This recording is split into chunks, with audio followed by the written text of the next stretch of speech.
So my time. Record to the cloud. Recording in progress. Okay.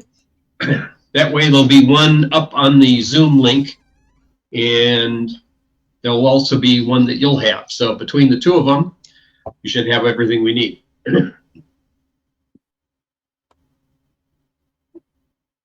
I find that seems to work okay.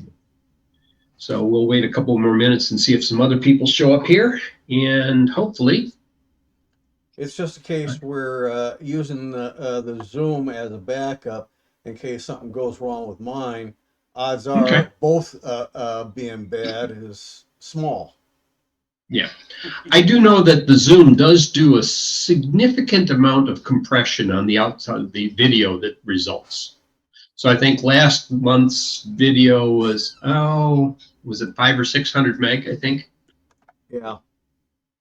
Something like that. I'll have to look and see whether I still have it on this machine. I think I copied it on this machine as well. The only thing that I have to say, Ed, is after you've downloaded it to transfer to Sanford, you need to delete it off the account, because we've been flooded with a lot of messages since your meeting last month, warning us they're going to delete permanently because we only have the 1 gig, and that usually only handles one video. I thought we had 5 gig is what I saw online with our account. Not with ours. Not with. It's only 1 gig? Okay. Yep, 1 gig. All right. I think you may have mentioned once before, and I may be in error, that your church account had 5 gigs.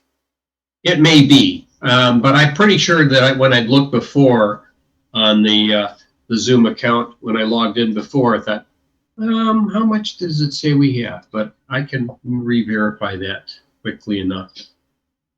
Okay. It's one of those things that we've always known it's the 1 gig and that, but usually we download it and then we delete it, and that way we don't get the messages. But we had a plethora of messages. Okay. Yeah, because I don't see any of those messages, unfortunately, to let me know that there was stuff there, because there's only the one recording that's in progress right now. And yes. I went out to try and see about deleting it, and I couldn't find one out there. So I don't know. Either it deleted it already or something. Yeah. And basic, let's see, pro. See, that's the thing. I don't know which we have. We don't have pro or business or anything like that. Do we have a modified basic or something? All I know is that runs about $150 a year. Yeah. Okay. That's it. That's pro. Yeah, that's right. And the messages go to Beata, and I see them. Yeah. Okay. What needs to be deleted. Yeah. And I see them, and sometimes I forward to Sanford in case he did the download. But the only culprit I can think of is last month when I missed it because I was working on the website most of the day, and my brain was wiped out and forgot the meeting existed until somewhere in the 8 o'clock hour. Okay. Well, that was your excuse last month. I have an excuse this month. I had to have a stress test yesterday. That was my stress test last month. Well, mine involved being on a treadmill for over 9.5 minutes. So, no, I know what those are like. I had one in 2016. Well, the last one I had before this was in 2000.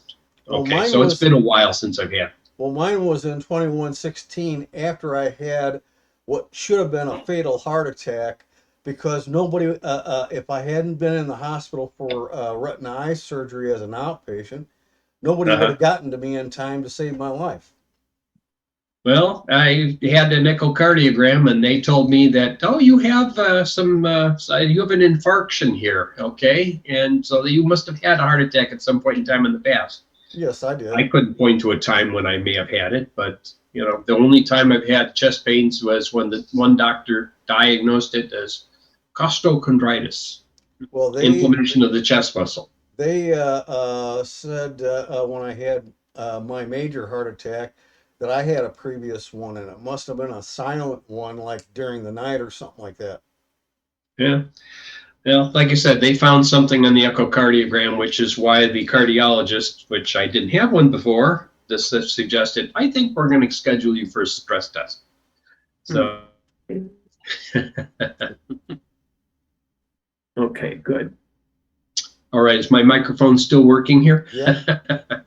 Microphone is, not the camera. Okay. Okay. There you are.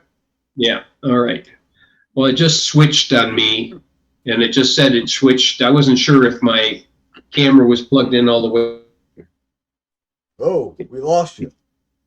And he's gone. Well, I'm plugged in on something that is a USB 2. Mhm. Okay. So Yeah, am I. And although it should be in the USB 3 port, I think I plugged it into the USB 2 port. And that sometimes can cause issues I found on a slower machine. I hadn't noticed it on this machine.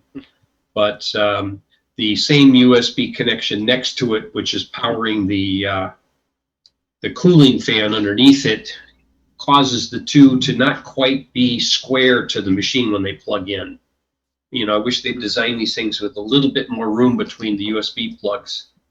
Then I could, you know, make sure that there's enough room. Either that or you got to plug in a hub and play games like that. Well, I plug into USB 2 ports, and I've never had a problem with a camera and audio from that particular. On my other laptop, I plugged a camera. This is a Nexgo. Nexgo high definition. It's a full HD, N60 full HD camera. And I plugged it in on the laptop with the USB 2. My video would cut out, just like what it did when I bumped the connection. Okay. And then I would restart the video and it'd be fine again. But then it would blink out again for whatever reason. I found plugging it in on the USB 3 port made that go away. Could have been the version of Zoom on 14.7 that was causing the error. Could have been other things as well. I have two webcams, and they're attached to a hub, which is attached to a single USB 2 port. Uh-huh. And I do that on all of my computers. And the keyboard is also on that same USB 2 port, and the mouse. Yeah, And everything okay. seems to work okay. The only reason Well, I didn't have any problems until one of the versions of Zoom changed, and like, whoa, what happened? Why is this still blinking out? So if I switch to the other webcam, I will move here a little bit, and this is the built-in lower definition webcam that's built in on the HP WebPad as opposed to the higher def one. Yeah. The only reason why you're not seeing my video right now is that I'm eating. Oh, and you don't want me to record it and play it backwards? Well, I think Sanford did that one time. Uh-huh. Yeah, that's always hilarious. Yeah. I used to see it more on 16mm projectors when somebody was eating and then let's play it backwards. Okay. Yeah, that's gross. Yeah. Spaghetti and French fries are fun. Uh-huh. But anyway, yeah, from a technical point of view, the USB 2 port does seem to be able to support quite a bit of webcam traffic. Right. The only downside of doing that is because of the problems with USB, I believe the slowest device can hang onto the bus too long. And if that camera isn't buffered and it tries to deliver a frame in time, it may have to deal with the fact that the frame didn't arrive in the time window that it wanted to send it. Yeah, that kind of thing can happen. So that's one of the issues with USB is that, like I said, the slowest device on the bus can slow it down for everyone. Hopefully all the devices are fast enough that they don't grab the bus for any length of time. But well, that's why I don't have these devices on USB 3. They would slow down USB 3. Yeah. But if your only choice is 2, I guess that's what you use.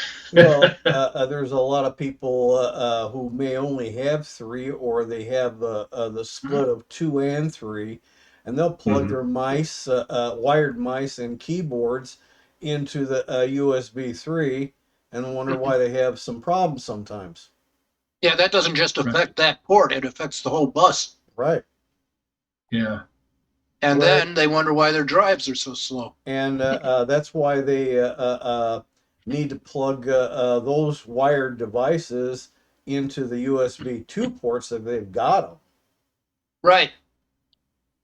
I've got all kinds of ports on both of my machines.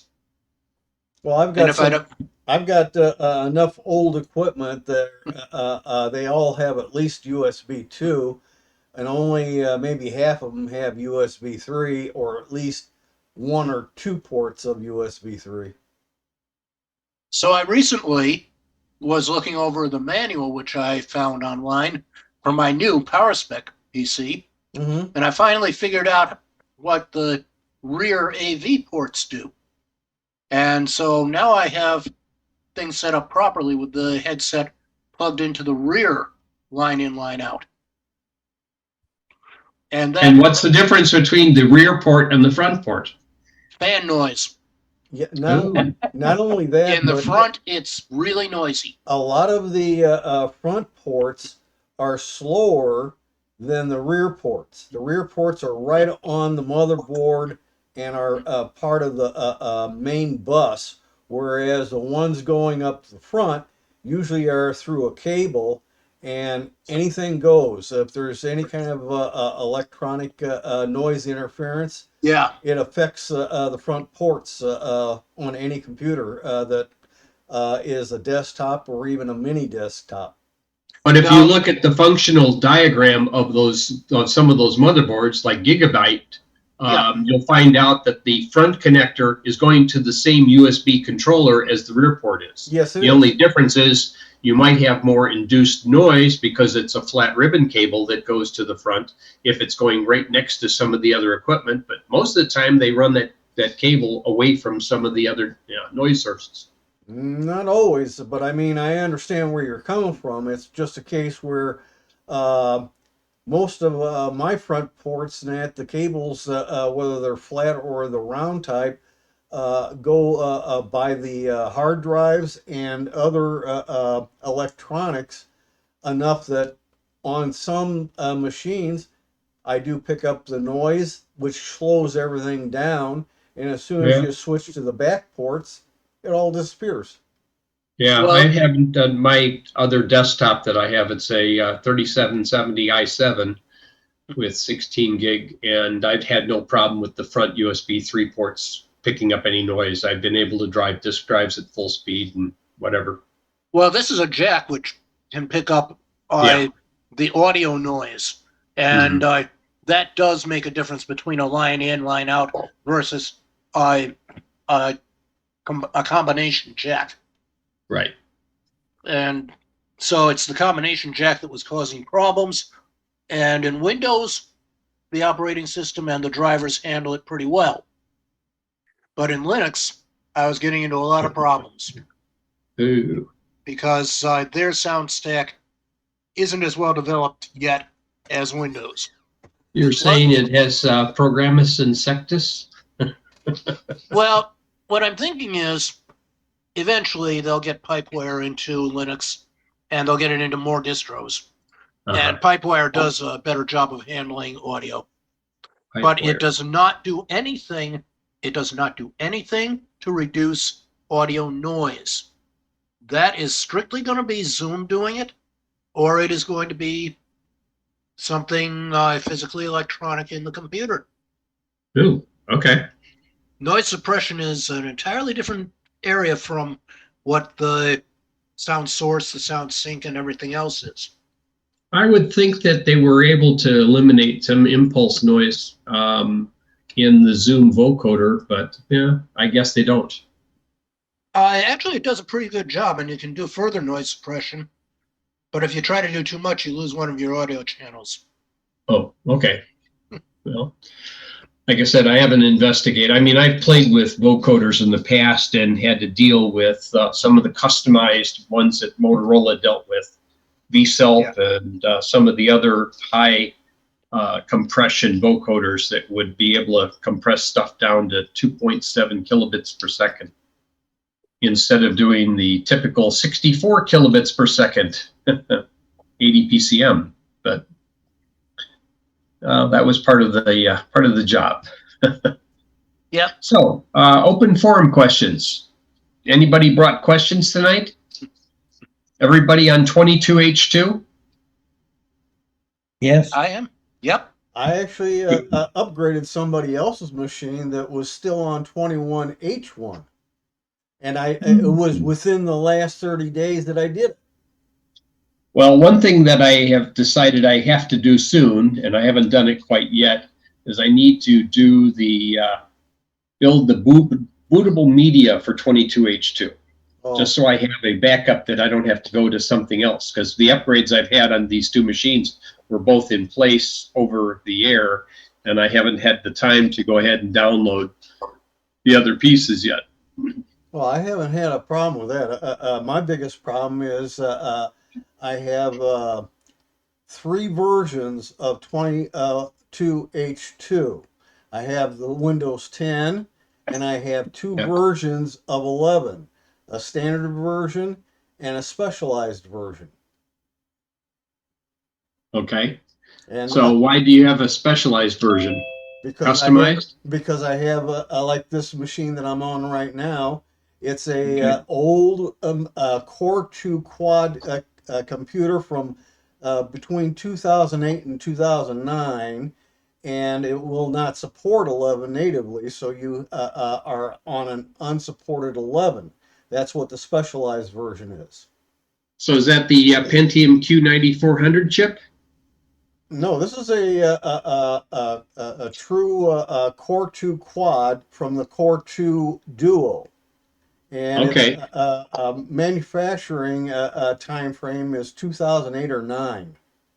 So it's Okay. a 15 to 16-year-old system. Let's see. Q9400 processor. I'm not sure if that one was a Core 2 quad. Yeah, the Q9400 was a Core 2 quad. That's why I was asking. 2.66 gigahertz? No, mine's 2.83. Okay, so it's probably like the 9500, I'm guessing. Probably.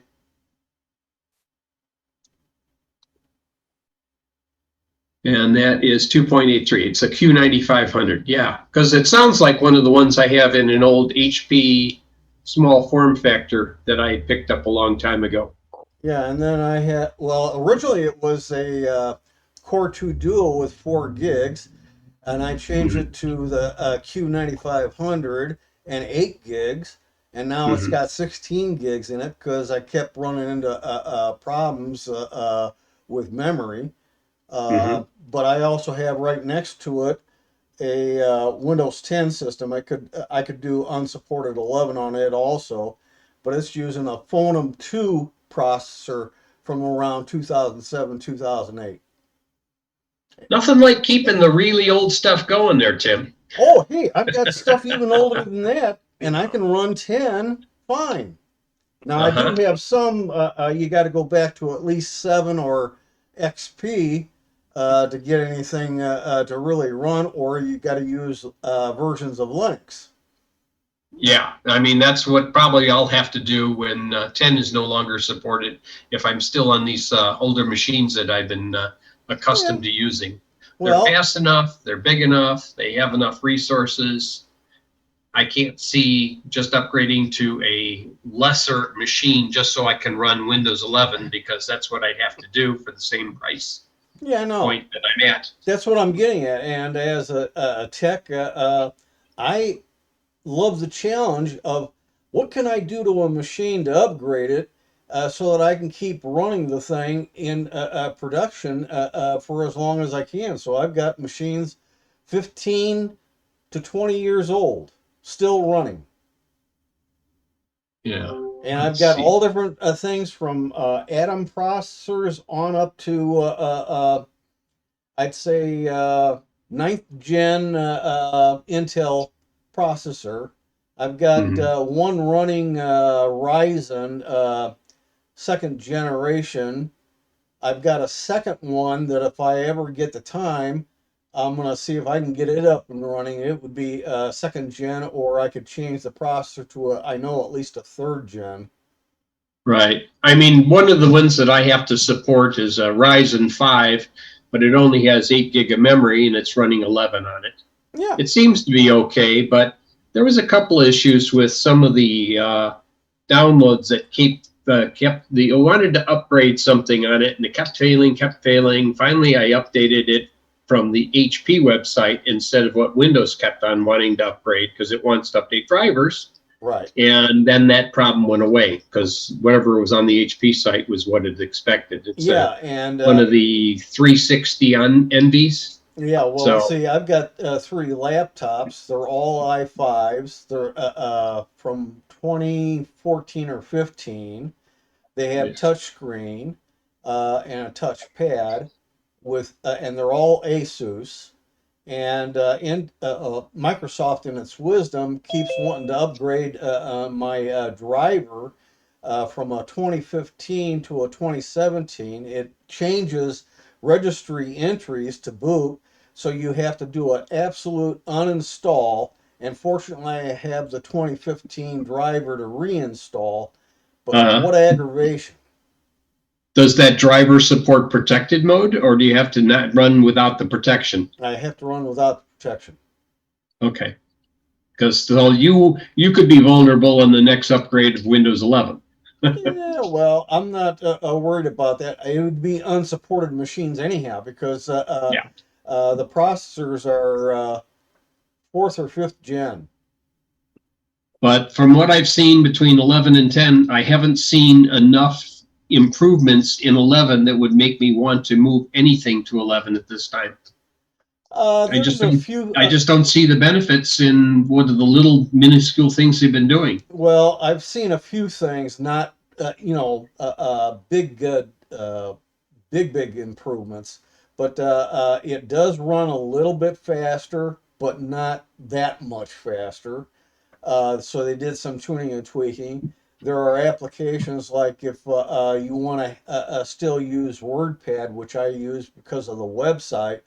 Uh, it now has in 11 tabbed feature, which didn't exist in 10 and will not appear in 10.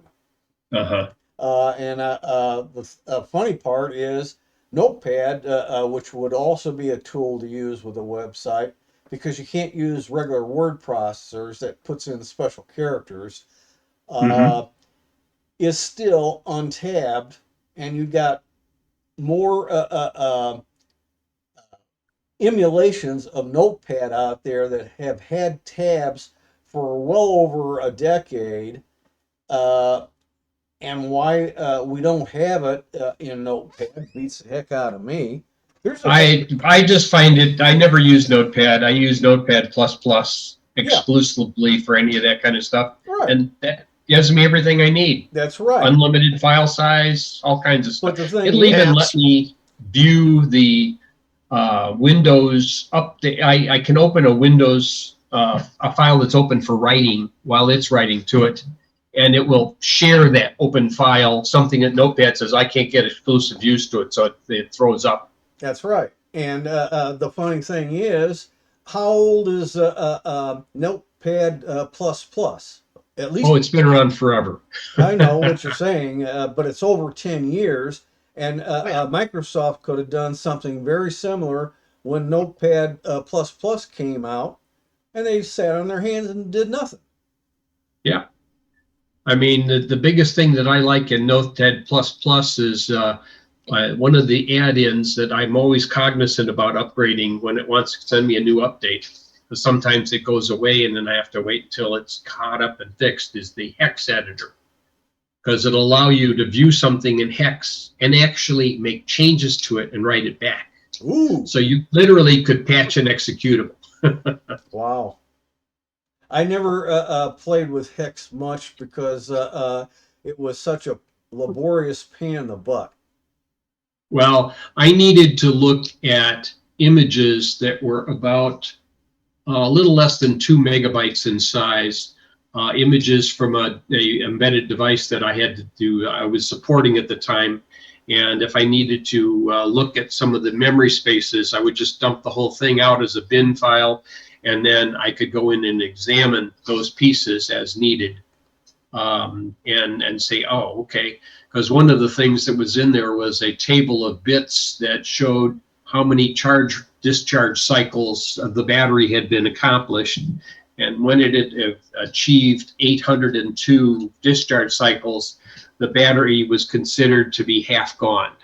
Oh, It was a premium lithium cell battery at the time. I think it was a Panasonic battery that they originally put in there that could go 800 cycles before it, and it would only have lost 50% of its capacity at that time. yeah. And the maximum was like 1600. By the time you got to 1600, it had like a 10-minute life. 10 minutes. Yeah. Wow. Yeah, not a lot, but I mean, that's what happens. If you left it on the charger all the time and it was kept up, powered all the time, it would continuously do charge discharge cycles because it didn't have the capability of sitting on the charger at the same time, that it could just power it off. Yeah. Yeah, let's see. Yes.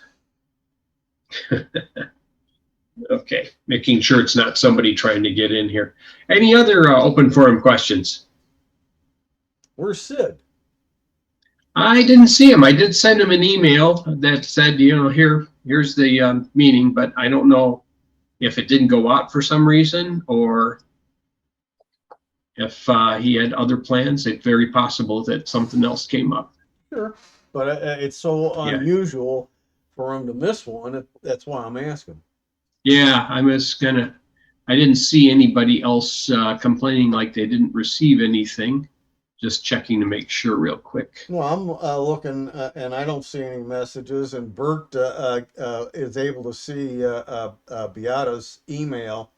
So I don't think she's gotten anything, or he would have probably said something. Well, I also send out a group, and I guess send out a list of some of my people on an unpublished list that I send a email out just to remind them about the meeting. And sometimes if I don't send it out, I get a reminder that says, hey, are you having a meeting tonight? Oh, okay. Just in case the CCS thing doesn't work. So that's fine. I got a list like that for just the Linux group. Yep. It doesn't get to everybody, but it gets most of the people anyway. Yeah. So just to make sure everybody here's got answers, so I can ask them questions if they've had any problems with stuff. I finally broke down and ordered more ink cartridges for my brother printer. It's been nagging me for about 6 months right now. This ink is low. This ink is low. I know it's low. It's not out. When it's out, tell me it's out. Don't tell me it's low because I can still use it. And right now it's still trying to. The other cartridges have gone low as well. So, I mean, yeah. I replaced the print head on my HP OfficeJet Pro. That had to be fun. Yeah, well, it was real easy. And the thing was, they sent a whole set of cartridges along with it. That's why it was so damn expensive. For the price that you paid for the ink, they should give you a print head. I was surprised at how little pages I actually get out of some of these things, because I know that with the Brother product, it uses a little bit of ink every day at about noon. So I hear that making its noise and pretending to print, and what it's doing, it's just cleaning the print head, Right. making sure it's ready in case I do decide to print either from my phone or one of my laptops. Yeah, I had somebody give me one of their old inkjet printers, and it is no surprise to me. The model they gave me is one you cannot replace the print head on, which is what it needs. But other models within the same series had replaceable heads. Mhm.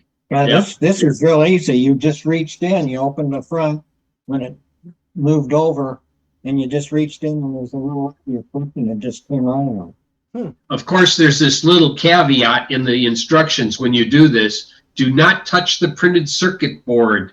Oh, yeah, oh, yeah. Gee, I can't understand why. If you static zap it, it blows one of the print drivers, and now you've got an ink nozzle that won't fire. Yeah. They are sensitive to some of that, even though I would think that they would have protected the heads to the nth degree, being next to paper and paper dust, which generates lots of static. Right. There'd be plenty of induced voltage on some of that stuff, but I guess it's still capable of just zapping it in the right time in the right place, and you'll blow out the print head. But no, I have not had to touch the print head. I am, kind of happy so far with this machine. I mean, it's one of the few machines I could find at the time that had a 11 by 17 bed to do scanning. Yeah, And that's it what I can print had. 11 by 17 if I wanted to. Yeah, And it's got an auto feeder that'll feed at least 25 pages or something if I'm doing scanning. It does not do automatic double-sided scanning. That's the one thing that I wish it had. yeah, mine does. Mine's got double-sided printing as well. Oh, it has double-sided scanning too? Yeah, Okay, because that usually requires a more exotic scan head rather than just using the edge of the flatbed for that. well, you put it through the feeder for doing the double. Well, you can do it both ways. It doesn't, you have to feed it one through and then feed it back again. So if it has a paper jam? No, it has an automatic feeder if you want up above where you put So it'll actually do both sides and then go to the next page, do both sides, go to the it'll next page. come in through and then back, Okay, so it does it mechanically. yeah. One of the printers that we have at my church is one of the big Canon image writers. And when it scans one pass through, it does both sides. So as it goes, it's doing both sides at the same time. Well, I gave up on inkjets back in the early 2000s and went to straight lasers, but any of my all-in-ones that have a scanner have no automatic feed. They're one sheet at a time, one side. Yeah. Mhm. But it hasn't been an issue with me. I guess I don't have much of a call for multi-page documents, let alone double-sided, that I need to scan. Mhm. I have a number of devices that are a number of things that I need to scan in, and it sometimes, it helps to just stack them in there and scan them and then find the pages. What I'll do is turn them over and scan them the other way and then sort them all out with something like NAPS2, putting the right sides, putting the pages back in the correct order and then saving it as a PDF. So when you scan, do you scan to PDF or do you scan to something else? PDF. Usually I I scan go to mine to PDF PDF. also. And when it goes in crooked, what do you use to basically fix the alignment on the page? I haven't had DSkew. that problem. You don't ever have a DSkew problem? I haven't had that problem. The only problem I've had is occasionally I might accidentally misalign the paper when I put it in, since it's single-sided, single sheet at a time, and I just rescan until I get the damn thing right. Well, yeah, on a Right. single you don't notice it on a single sheet at a time, but when you're doing multiple sheets, sometimes as the rollers wear, you will feed and it'll just shift it just enough on one side. And I found what I used to do was scan it to TIFF files and then use Microsoft Office Document Imaging had a built-in DSkew feature which was great. I used to use it all the time. And then they stopped supporting it in some versions of Office that I was moving up and on to, and I had to find a replacement for it. And the replacement that I ended up finding was a public domain, open source NAPS2, not another PostScript scanner 2. And that will let you load in most PostScripts, not all, but unless you load in most PostScripts, and one of the buttons on there, if you select all the pages, is deskew, and it'll automatically try and realign based on the lines of text that are inside of the document. The thing I have found out, though, is some HP scan images are rejected by it. It can't handle the PDF image that's been presented to it. And I don't know why. All of my brother scanned images and most other PDF images that are created all can be handled fine with it. So sometimes I can go in and remove a page on a PDF document and then put it up back out again, because the procedure is you import it in either a TIFF file or a PDF file or some image, and then you can write it back out as PDF. And it seems to do pretty well. I mean, I've been relatively happy with it, and I end up installing it on all my Windows machines that need to have this capability that don't have Microsoft Office document imaging. It was a great thing that they had, and they threw it away.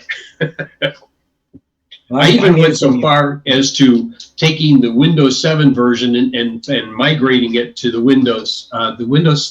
Office 2007 version, and migrating it to an Office 2010 version. And it worked good for a while. Yeah, I use the HP scan system. You know, that's the software. Yeah, they bought somebody, and I can't remember the name of the company for the life of me now. I used to remember it, but they had, when they were back in Windows 98 times, they bought one of the PDF processor companies that were out there and offered their tools along with their printers, and then they just folded it into the HP software. So, yes, PDF and documents are always fun. Sometimes they're more fun than others. Other times they're just a pain in the butt. What I like is it also will scan for the edges. So like, you know, if I take a scan of a check, it'll actually show up and actually find the edges instead of trying to make a whole 8.5 by 11 PDF. I just make sure that I put a piece of paper behind it, and usually that helps it focus on some of the differences in the paper, and it's able to scan it correct size. Otherwise, sometimes it blows them up. Think, oh, you're scanning an ID card. I must make it full size for you. No, that's not what I want. Just scan the dang image. Yeah. Yes. I've seen that happen before. Oh, yeah. So what kind of printers are you using, Tim? Using HP LaserJet printers? I have an HP 1300 that I converted to a 1300N, still running. I have a Brother 2280 all-in-one and a 2380 all-in-one. They're all monochrome. I have an HP, I don't remember the model number for sure, but I think it was like a 2660 color laser. And I have what was called a Dell color laser, and I don't remember who their original manufacturer was. What kind of life do you get out of the drum and or the printer toner cartridges? Well, I've never replaced a drum yet. Good. Okay. And as far as the toner cartridges go, it all depends upon how much I use a given printer as to how long, but usually several years out of a cartridge.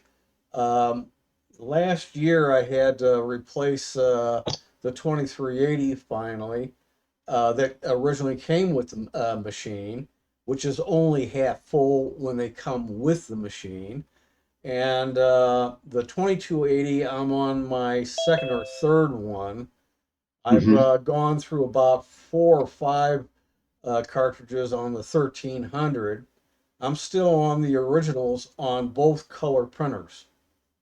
Okay, because I have like I said, an old HP 4000N, and the nice thing about those is the toner cartridges usually can go close to 20,000 pages before they have to be changed.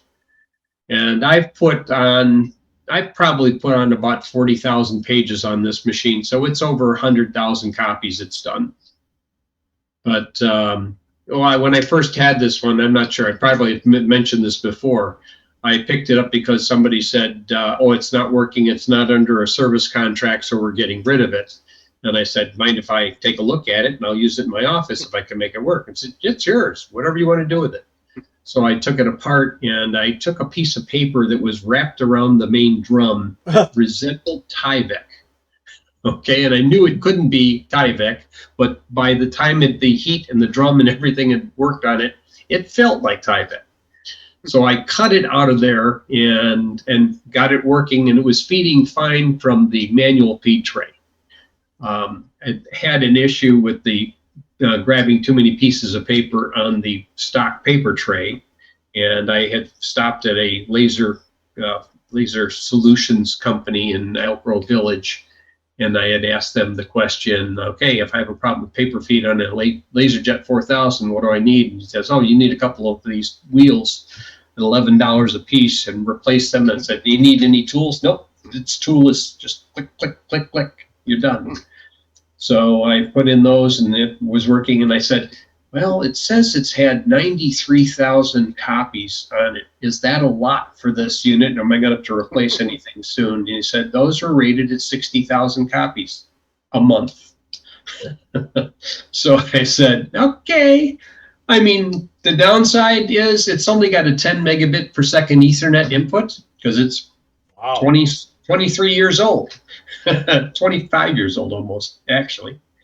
But it downloads, it runs. Once it's got downloaded the print image, it cranks. But if it has a lot of bits to paint, or it's a custom font, then it's going to take a while. But if it's something that it recognizes the internal font, just cranks at 8 pages a minute. Yeah, just keeps going, and it does double-sided too. So what's not to like? On all of mine, I mostly use the monochrome to begin with. I only use color when I absolutely need to. Yeah.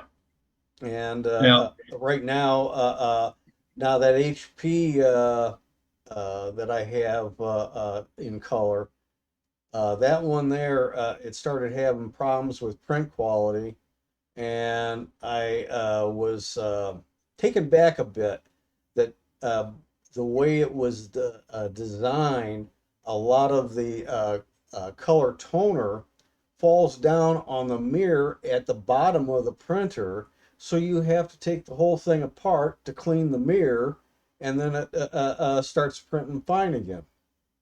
The only thing I had found with some of the things that spill toner were two functions that happened. Using aftermarket toner cartridges. These are that would sometimes cause issues with spilled toner. And the other thing that it turned out to be was I had to finally replace the fuser assembly, and I contracted somebody to do that, and they replaced the fuser assembly and worked like a champ after that. And this one was nice because I even used it to print invitations when my daughter was getting married with 105-pound stock. Ooh. Yeah, you have to make sure you don't bend the paper path at all. It just goes straight in and straight out. Right. Comes right out the back tray without going through the duplexer. Right. Yeah, and it worked like a champ. Man, that's like putting plywood through there. It's like thin plywood, yes. Bendable plywood. But sometimes, like I said, that heavy cardstock gets rated to 100-pound stock. And I just happened to check, oh, this is 110-pound stock. Will it work? It's like the old internet YouTube commercials. Will it blend? Man. Yeah, waiting for those. I see Stanford arrived. He's not going to say anything. Oh, there he is. I'm here. I just had myself muted and I got to go to the mute button. Good to see you. or not see you, however the issue is. Okay, any other open forum questions? We got lots of time here. Well, right now I'm looking over what I'm going to need to buy and what I'm going to need to do to open my Chromebook to remove the write protect screw. And I think I'll replace the battery at the same time. Well, as far as changing that, it's usually a very clearly marked on the printed circuit the screw that is doing the shorting. It's very different from Yeah. all the other screws. You just It's got probably a W, a big W on it, I think, in some Chromebooks. Or anyway, it's got a marking, a distinct yeah, marking. it's distinguishable from all the other screws that hold the motherboard on. And you just take that one out. That's it. Do you remember the movie It's the Mad, Mad, Mad, Mad World? No. It's under the big W. Oh yeah, in the Hollywood sign. No. This is a bunch of palm trees that were bent over, and I know. yeah. But yeah, I that was do when remember. you said you were looking for a large W. I said, yeah, that's appropriate. Sanford, you have your hand up. Go ahead. Yes, I do. I do have a question. I have a machine that was that I upgraded the CPU on. I upgraded it from a single core to a quad core processor. My problem is the BIOS reports, it recognizes the CPU, it recognizes the fact that it's a 4-core, it's a Core i7, and it recognizes it. But what doesn't happen is Windows, that is Windows 10, only recognizes 1 core. Yes. I know exactly what you're talking about. Okay. That's standard default. Not a joke. I realize that, but there's no place that I can change it. Yes, there is. Because I've been doing it for more than a decade, and I don't understand why I got to do it. You bring up a run command box by holding down the Windows key, hitting the R key, and type in msconfig. The second tab is called boot. You click on that. Look for the advanced button that's in about the middle of the screen left side. Click that, and the top left is number of cores. You Okay. can change that to whatever number of cores or in a processor that has hyper-threading, you can have main cores plus the hyper-threading cores all show up in that, so that if you had like a fairly modern processor that has, say, 6 cores with hyper-threading, you would see I can have 12 cores designated. Okay, Tim, I did this. I already Okay, did that step because I know that. right. And I don't mean to belittle you on that. But I did try to do it. However, Windows only reports 1 core. It Right. will not let me choose any more cores because it doesn't illustrate them. Have you Are you- reinstalled Windows 10 on this machine since you changed it from from an i7 to an i7? I have not. I'm not sure if it took a set on it when it did the configuration and the verification and won't go beyond that. Yeah. But if you were to do a trial of installing it on another machine, another disk, and just seeing whether or not that comes up correctly, that might be a way you could try it. The other thing that could happen is on msconfig, at certain times when you get Microsoft updates, it resets it back to 1.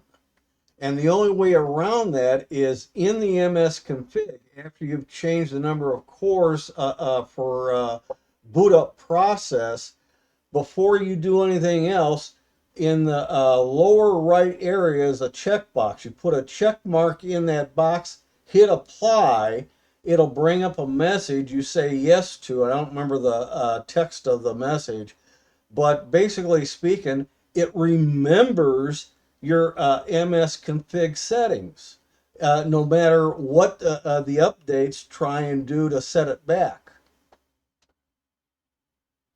Okay, I don't think this is an update issue, but Ed, you probably hit it. I read on the line that people were saying, I probably have to do a reinstall of Windows 10, that is.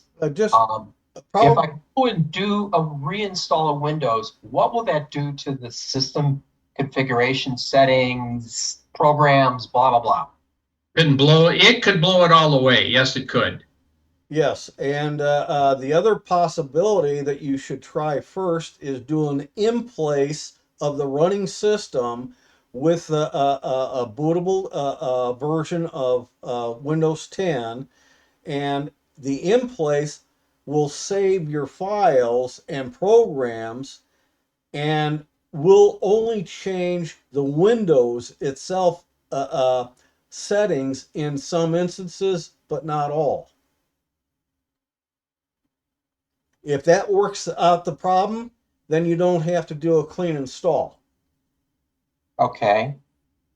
So One when I of the put, things- I would download, you're telling me to download Microsoft Windows 10, Yeah, and you put it on a stick, right? and with your running system, you stick that stick into a USB port. When it's recognized, you go to that drive in File Explorer, and it will show you the content, and one of those is called Setup. Double click it, and you start the in-place install process. When you go to Device Manager, Yes. how many processors does that show?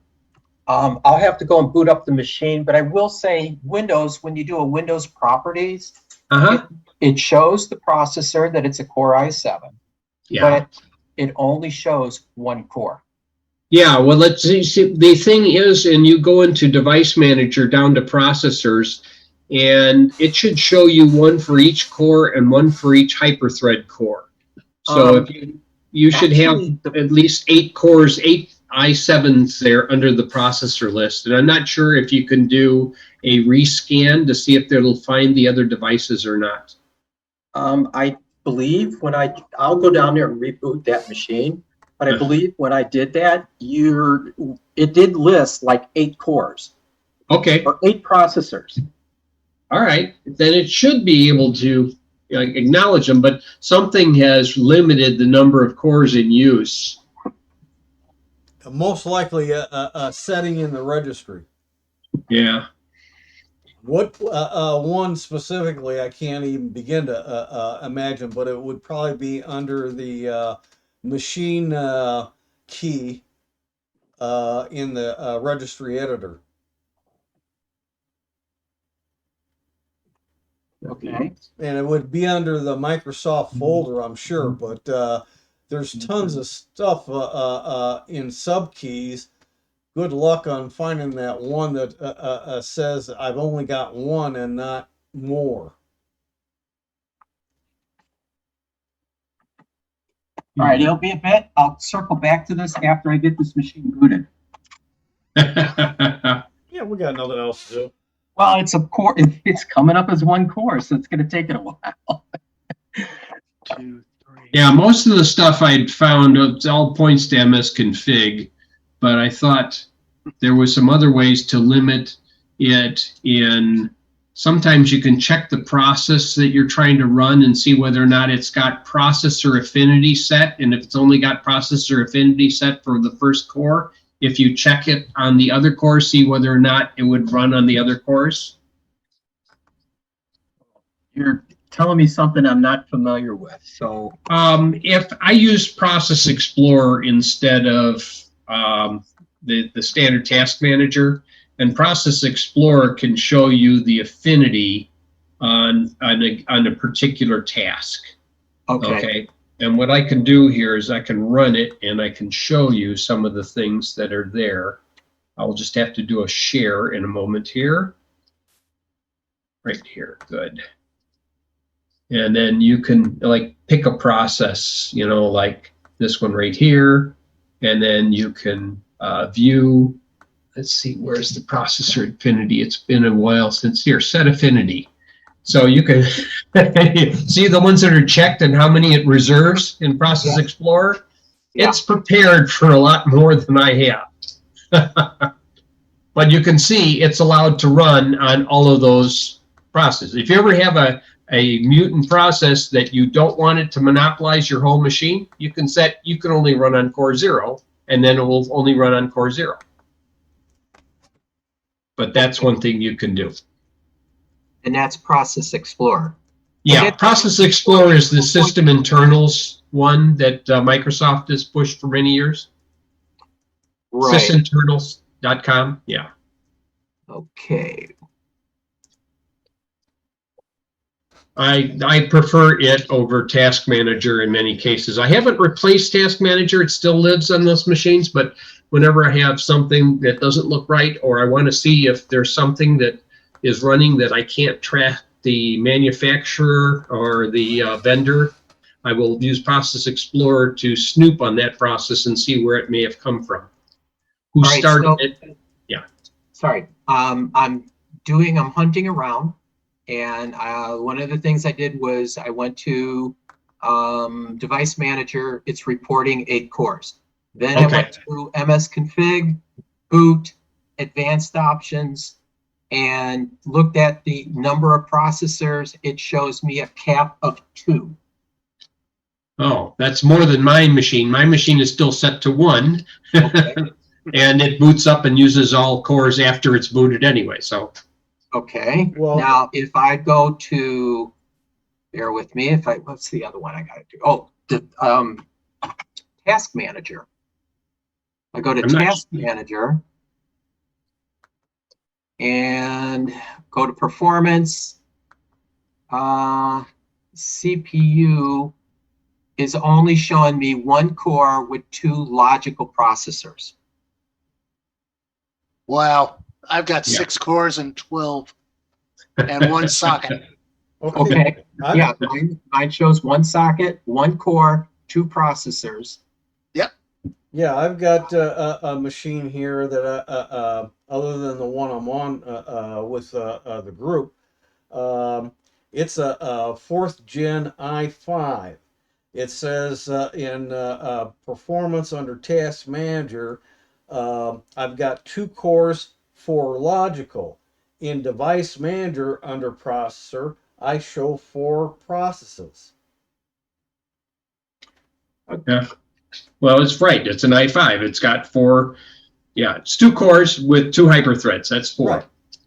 And All right, so, and okay, so I am also looking at Resource Monitor, and Resource Monitor is only showing me 2 cores. Oh, So, something is limiting it to only the 2 cores. So, correct. it almost sounds like it's not recognizing your hyperthread. It's not recognizing the 4 other cores. you know, he's got an i7, and I'm assuming this is a. Okay, who did we lose?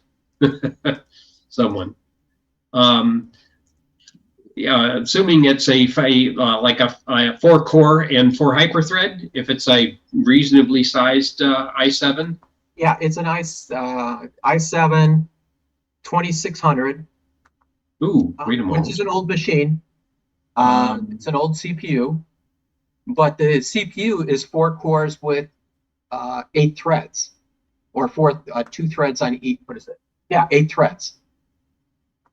That's why, what was it? Device Manager showed all 8 threads as cores. Man, my Okay. on Yeah, so Device Manager has it right, but for some reason, the scheduler is not allowing you to use those other cores. yeah, Correct. and because my i5 Resource Manager shows all 4, Oh, wonderful. Yeah. so it's But got to remember be. the difference here, everyone here in this group has done an install on, I'll call it a virgin machine or a blank machine, versus this one was upgraded hardware in place. So there's Yeah, and that's why, because it's also basically validated this Windows 10 with Microsoft. right. And it used to keep track of how many cores when it validated, because Microsoft once had a plan to charge you per core for licensing. Okay. back before we had multiple cores, and I'm not sure if there's something that took a set there.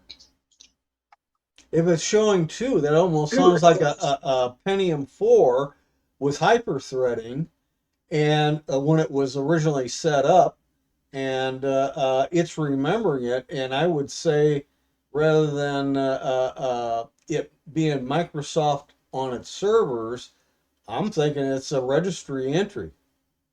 It's possible, but I mean, what I would try and do first is see if I have another disk around, see if I can do a quick install and see whether it comes up correct with a new install. If it doesn't come up with a new install, there's some disconnect between the BIOS and the chip that replaced in there because it's not fully recognizing or utilizing all the cores. Yeah, Understood. More specifically, the EFI device configuration could be stuck in the past. yeah. Or And that your EFI BIOS. partition, would contain the information, Well, and it could be old information on the device. like Ed brought up too, that the BIOS upgrades quite often expand the size of the memory modules you can put in, and the CPUs you can use to upgrade. Okay, so the BIOS, there's no upgrade for this BIOS. I've looked into that. Okay. Because of the age of the machine. However, as I said previously, the BIOS does report the correct processor. Okay. Okay. It Then does it's- recognize that. I'd have to go back through and reboot and see. Let me do this. Let me reboot and see if I can get into BIOS again and tell you exactly what it's saying. So bear with me. Yeah. While he's doing that, has anybody else got nice little messages from Comcast that we're going to start interrupting your service starting tomorrow because we're upgrading your networks? No, I don't have That would be- Comcast. That would be your area, not mine. Right. Well, I don't know what they're intending to do. Are they going to start offering multi-gigabit in my neighborhood or something? Or Could be. Yeah, seriously. You got Yeah. AT&T at 5 gig advertising, and Comcast itself is advertising 10 gig. No, they're advertising 10G, which doesn't mean a darn thing. it's an advertising gimmick, yes. I know they're trying to they have talked about they loosely talk about DOCSIS 4 modems, Right. which are capable of using more bandwidth in upload and download situations to get you multi-gigabit throughput. Right. Right. And I'm assuming they also have to significantly upgrade the head end equipment to support fiber between its various links so it can run as fast as it needs to. It may need a 40 gig fiber between the branches. So Yeah. And I don't know what kind of system upgrades they will need as ATSC 3 starts coming in for television. did you notice anything on ATS3 in Boston? ATSC 3 does exist in Boston, but I have no equipment that can receive it. Okay, because if you had an over-the-air tuner, I heard that a couple stations in Boston started using encryption. There are 2 encrypted channels. They are numbered 109 and 107, I think. And I believe they are encrypted because TiVo sees them but cannot do anything with them. These were the Channel 10 and the NBC affiliate. And I'm trying to remember what the other one was, an ABC affiliate. Both of them had enabled encryption, and some of the over-the-air tuners aren't able to handle it yet. They may not have encrypted the entire main signal. There may Okay. still be a signal in parallel that you can receive with ATSC, and I would be surprised if it wasn't going to be there. For Well, I think they encrypted it, but most people should be, if they have an encrypted capable tuner, they could tune into it. Oh yeah. It's just that it may restrict recording. What happens is you get 4K resolution for your Uh-huh. 4K HD TV. Yeah, but you may not be able to record it at all. If you attempt to record it and you don't have the right key for recording, because they can make a decision. You can view it, but you can't record it. Or you can't. What you would need is an upgraded recorder, a PVR, if you have a PVR or a DVR. Well, I know that some of the recording tuners that are out there have either offered people refunds because they don't have the encryption yet, and they promised it by 2022. Yeah. Or other options. You have to wait for your provider to come through with that capability. But that just sort of screamed to me like, okay, they're trying to lock you in something else now. All the major stations in the Boston area, if you could record it before, you can record it now. Okay. But if they have something new that they're adding, or it's a parallel signal, then that you won't be able to record until you get one of these recorders that will be available in 2024 or 2025 that are capable of handling that encryption. One of the things that I recall about this was not only could they block recording, but they could also block skipping commercials. Yes, they can do that. However, there are negotiations going on with Tableau, especially because they were the first to come out with a tuner.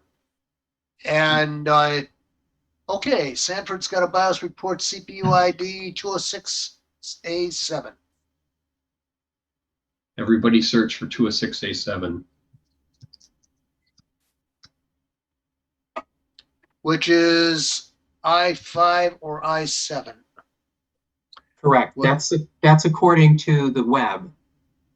What that CPU ID, it lists by the CPU ID of 206A7. And then I Googled that, and Google says, the first thing it came up with is a Core i7, and then the next article said Core i5. In both cases, they're quad-core processors. It's either an i7 2600K or an i5 2450M. And yours is not an M because it's not a notebook style. Mine's an S, 2600S. Similar to the K. Yeah, right. So it's in the right class of processors, the BIOS is. And as we saw, Device Manager is showing 8 threads. Okay. All right, so that's right. So it's got to be, as Tim was kind of saying, maybe I need to reload Windows in. I would give that a shot. What you need to do is to get Windows to reconstruct its EFI partition. How do you do that? There would be 2 ways I could see that you could do this. First of all, I would try to see whether or not you could, like I said, do a test install, just basically get a Windows system up and running without putting anything else on it and see whether or not all processor cores can be utilized. Because if you can get to that point, then you know it's a software issue. And then the question is, how do you get to that software issue or software? Either to do, put in an older version, like try and do an upgrade on that machine to see whether an upgrade to a newer version will see whether it will fix anything there. Or the other thing that I have noticed in the past, do something like this. Sorry. Let's turn that back on. I bumped the connection again. All right. The other thing you can do, one of the options in Acronis, and I'm sure other backup utilities have this, allows you to download the saved image after you've saved it off and put it onto a machine and take away all the drivers so it can research for all the drivers and configuration again. So it's like it reconfigures Windows from the ground up, the way Windows comes up when it just sees brand new devices. Can Device Manager just simply rescan everything for new hardware? You have to delete stuff and then re-add it, and that's always chancy. This way you end up deleting everything, let it search for everything. All the drivers are still there on the hard drive, so it can re-find them again. It's just like it re-preps the whole prep. It's like I just switched computers here load this thing down, keep all my devices, try and find as many of the devices that are compatible, and bring me back to where I was. Like I just replaced a failed motherboard. Okay. So, and I can't remember the technique that they call that, but it basically is like it's an option when you restore in Acronis, and the older versions of Acronis, you could do this, like clear out all of the device drivers and let it find them all again. So when a lot of stuff changed, that usually worked, and then you'd probably have to re-authenticate Windows again, but yes, so they normally just does the rubber stamp and goes ahead and says you're good. Okay. System restore, deleting drivers that were installed prior to back up and restore all device drivers. System image recovery, easiest. Yes. Right click on devices. Remove old and useless drivers. Restore the system image to new hardware. That's probably what you want to do. Simulate restoring the system image to new hardware. Right. The thing in Acronis was universal restore. And basically, yeah, it could restore to a different hardware platform, and then it would re-find all the drivers again.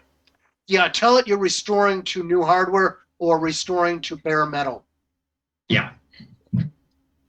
Are you talking about Acronis? Well, any restore program that you have that will do that. If it can restore to bare metal, then it says, "Oh, I'm going to delete the old the EFIs and everything else and let it recreate it fresh, just like you put a brand new copy of Win 10 down."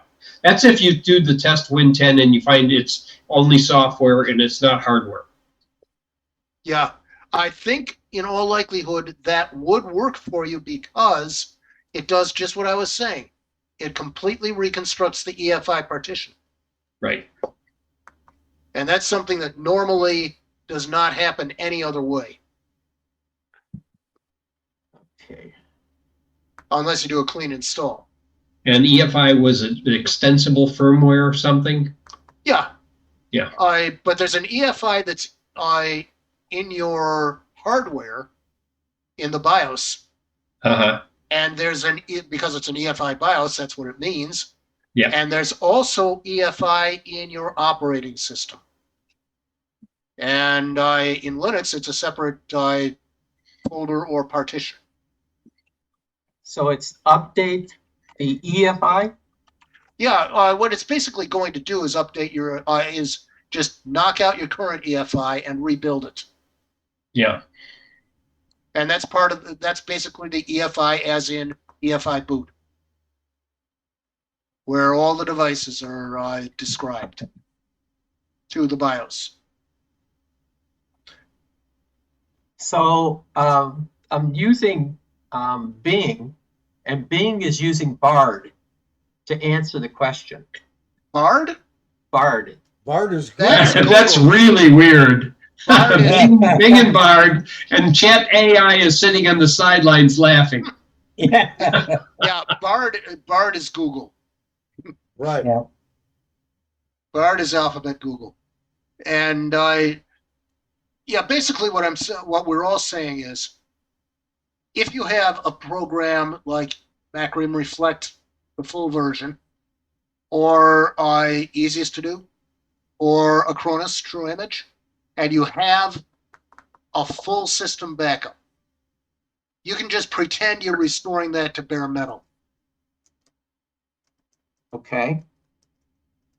And all of those programs should have an option to do that. All Or right, so wait, you hit on a point something. So if I put in a disk and just say restore, and restore to my from my backup. Yeah, restore from your backup. From my backup.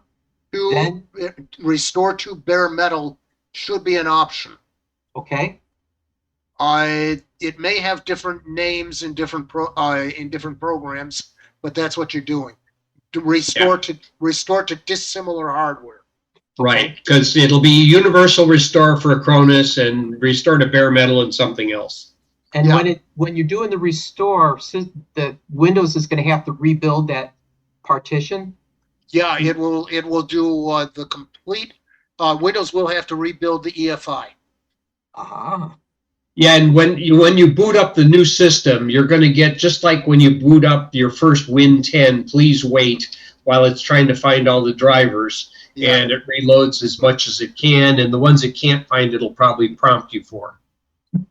And if it can't find a driver, you need to know how to get to the manufacturer of either the board or the specific device and download and install the latest greatest. okay. In my case, it's always either Intel or Asus, so that's great. Oh, Sometimes there's some device drivers for the processor and or the motherboard that occasionally come into play. I'm not sure if it's one of those things that you're also dealing with. In which case, when you install to another disk as a test, it's still going to only be on one core. That means you're missing a driver somewhere. Yeah. My BIOS also has a section called MEI, which is an Intel thing. And the MEI has to be updated before you can do a BIOS update. okay. But How? in any event, it's just a bare metal restore. One of the things that was suggested on here is that I go through, like, there's like an advanced startup mode Yeah. where you can get to boot from the BIOS or boot to advanced recovery. And you can also do a system, you could do a restore from there, Yep. or you could have it. Anyways, I need to know how to get to that screen. You mean you want to be able to do reset or restore or whatever? Correct. Yeah, and I know that I've looked for this in the menus before, and it's not there. You have to search for the right keyword in the control panel to find the link to that. It's in control panel. Yeah, it's a control panel thing, and if you search for it, and then you'll find the reset. Because I had looked for this before. Yeah. If what you're doing is getting to where you can reset your PC, go to Start, Settings, System, Recovery. Start. Okay. Start, Settings, Settings, System, system. Recovery. And that'll get you into all these recovery modes. And then it'll restart and you'll see the recovery modes. Where do they? Advanced scaling display. Believe it or not, recovery is not shown under. Yes, Bob, you're describing Windows 11 and he's on 10. And 10. On Windows 10, you have to type the word recovery when you first do the control panel and search for settings and look for recovery. It's not in the menu list on the left side. Yeah, it does bring you back to the old control panel. And advanced startup, restart now. If you got advanced startup, that's the correct thing. I think that's where I needed to get to. I just found it. I'm restarting. Let's see what happens. Troubleshoot. Startup settings. Yeah, the advanced startup is in system recovery only in Windows 11. In Windows 10, you should have the option in the control panel. I am giving it a whirl now. Let's see what it's doing on the reboot. Okay. Yeah. Startup settings. Yeah, it's going to say advanced startup and it's going to say restart now. So I'm at the point where I have to press an F key for debugging, boot logging, resolution, safe mode. I'm looking to see anything in here. Disable automatic, no. F10 for more options. All the other stuff did not invoke anything of importance. Launch recovery environment. You might want to launch a recovery environment that might do the trick.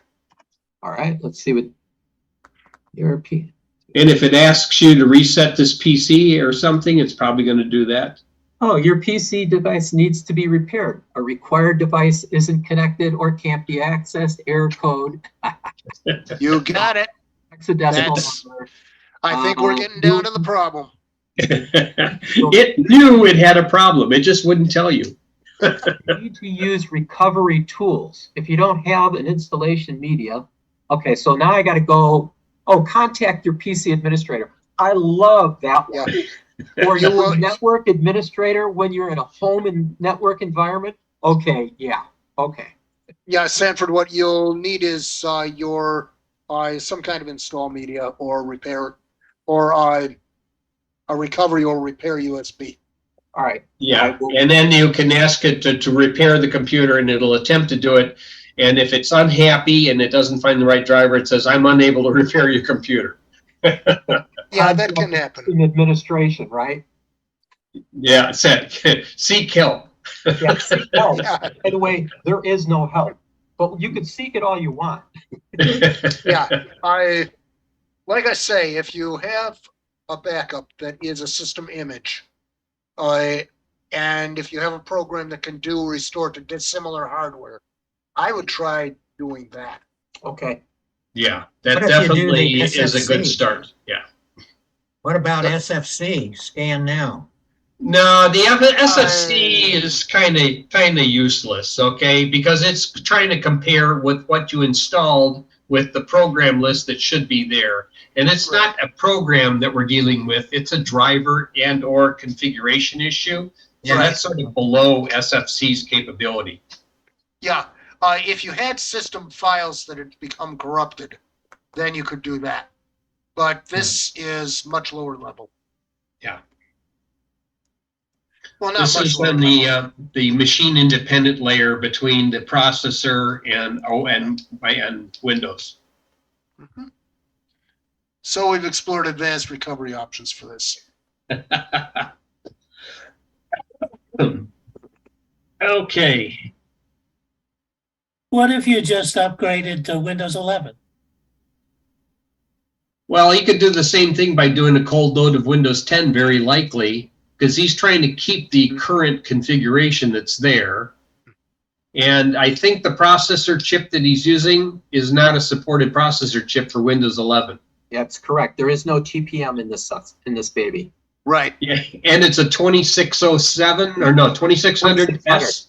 Yeah, it's a second generation. Right. It's Yeah, like what that- I'm running here. Right, and that's the problem. You got to have an 8th gen or higher, and not all of the processors have the support of TPM Yeah. in the processor.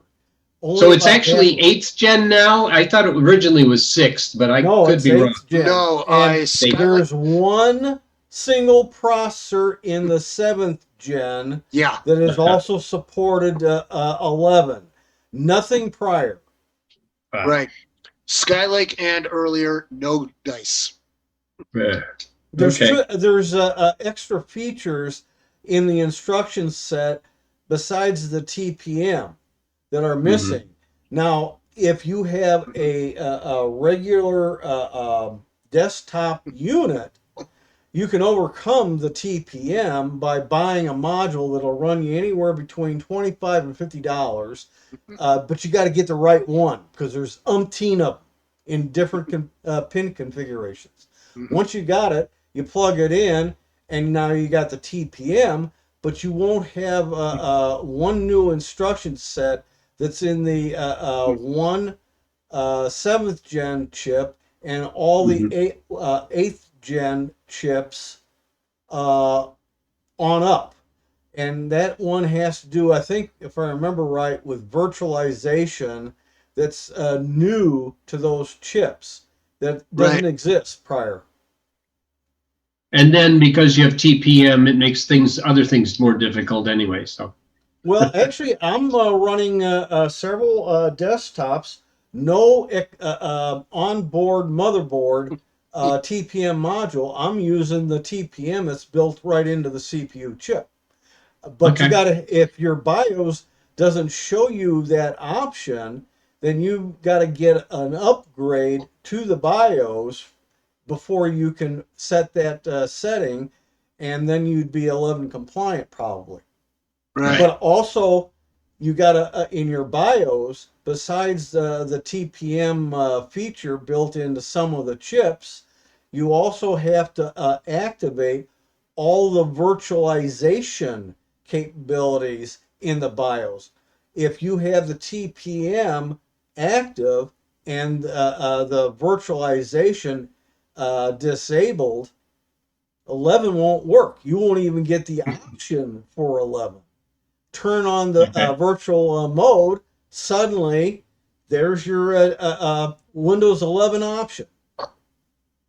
Because I've got such a machine recently that I had to play with. I couldn't figure out why I've got TPM, but I can't get 11. And Okay. turned out Where to do be you find Windows? Sanford says, where do you find Windows 11 to create the recovery disk? Windows 10. Microsoft, Windows 10 rather. Windows 10. Okay. Microsoft has hidden it. go to Microsoft in a tab for search. Go Microsoft Media Creation Tool. Then you download the tool, and as you run it, it gives you an option if you take out a check mark on one of the screens, and you can select what you want. There's a 10 and 11 version. I've got both. I just sent the link in chat. Okay. It popped right up when I searched for it, and you update now, update assistant, create installation media is the second thing as you slide down. That'll download it, put it on a USB, and away you go. Yep. Just Do you have, think loading in just like the 22H2 would possibly do it? You might, but if you reload Windows 10, you're going to throw away everything you had, including your installed programs, very likely. unless the in-place install works. I don't know if it will blow away enough of your old settings to get the whole thing working correctly or not. Never came across that problem that you've got.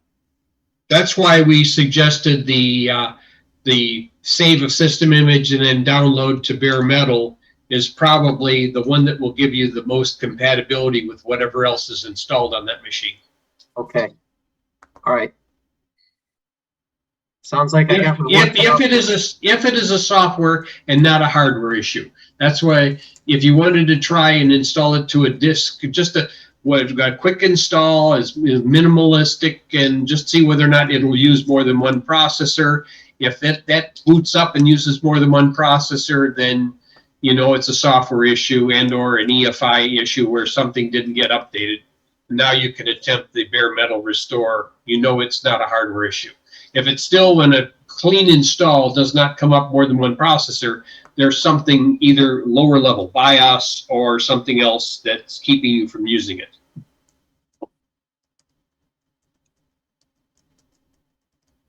How big of a disk do USB stick do I need? 8 gigs or 16 gigs are the best too. Okay. Yeah. Create installation media, download Windows 10.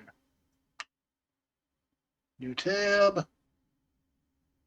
Windows 10 2022 update, version 22H2. And there's an update now. The update assistant does exist.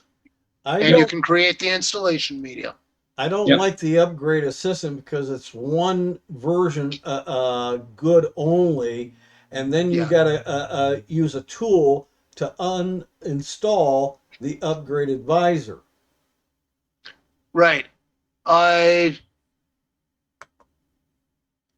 used the download to the USB, the second option, right, and that's always worked for me. That's what I've always used, and it works flawlessly.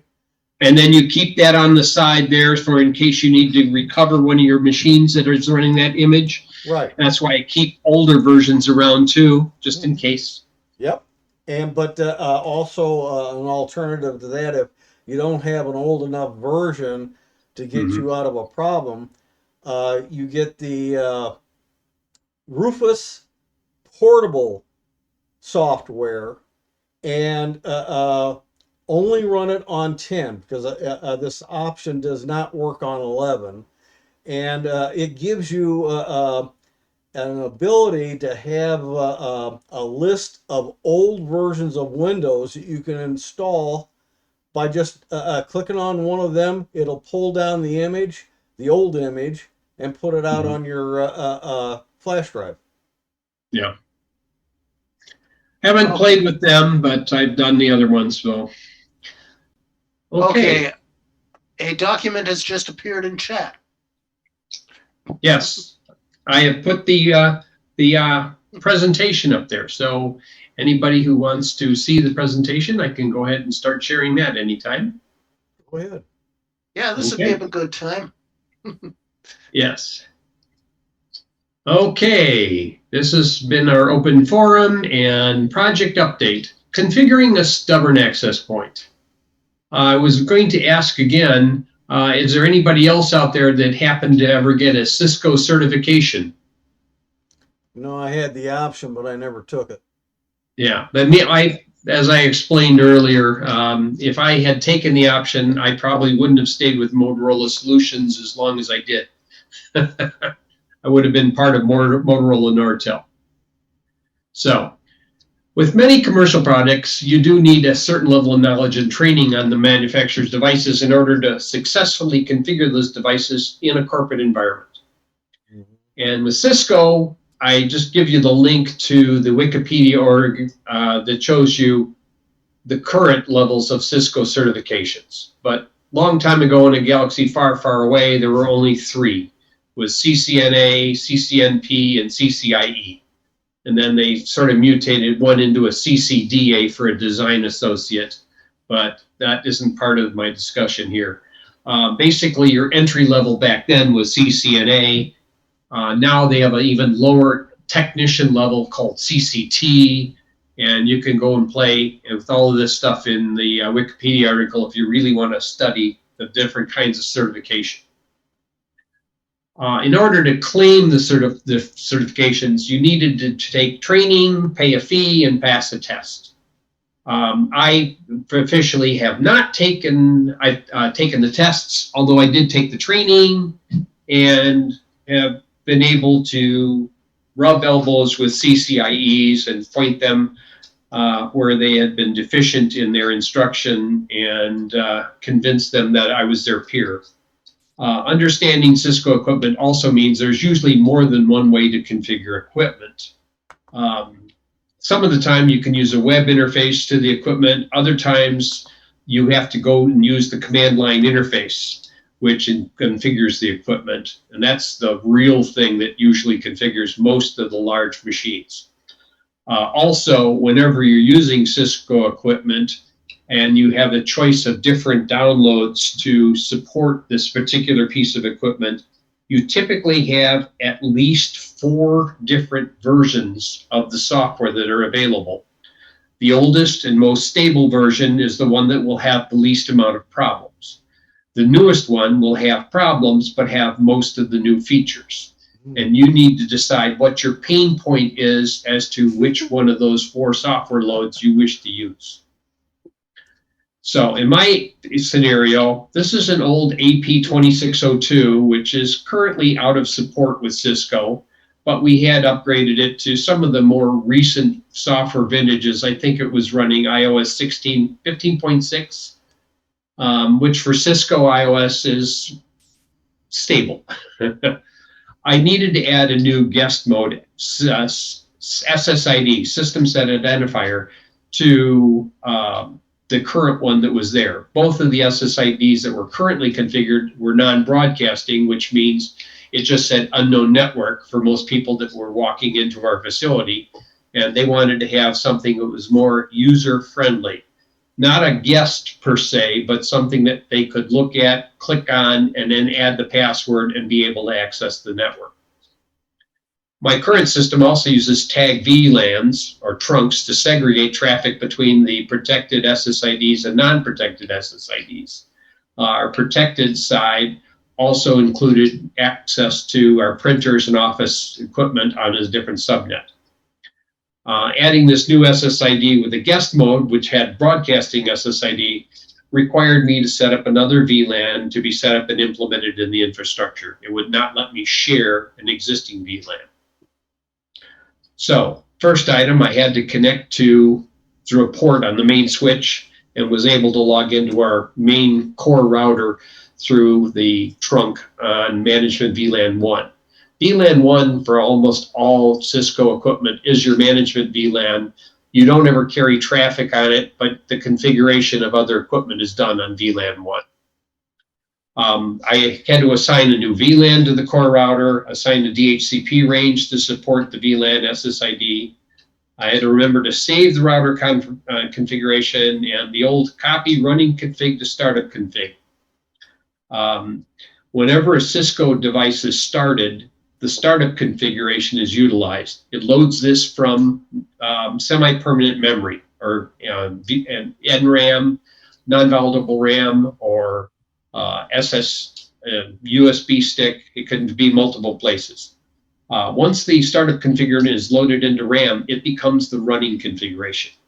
If you make any changes to a Cisco piece of equipment, it only changes the running config. If you're happy with it and it's working fine, you save your changes by copying the running config into the startup config, and it saves it in the NVRAM. Second item, the VLAN that created needs to be added to the connection to the switch. So I had to add that VLAN to the trunk so that traffic would be carried through that trunk between the switch and the core router.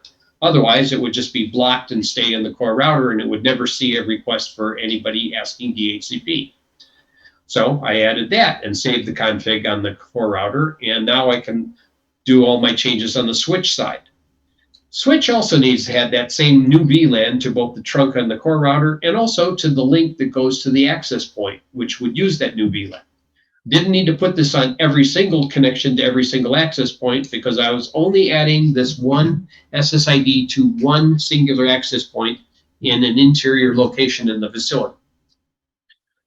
Saving that running config to the startup is the last step needed on the switch. And then the access point configuration. With these access points, it had both CLI and web interfaces. The web interface is usually the quicker way to get something done, but you can't always do everything you need to do in the web interface. Some things are beyond the web interface.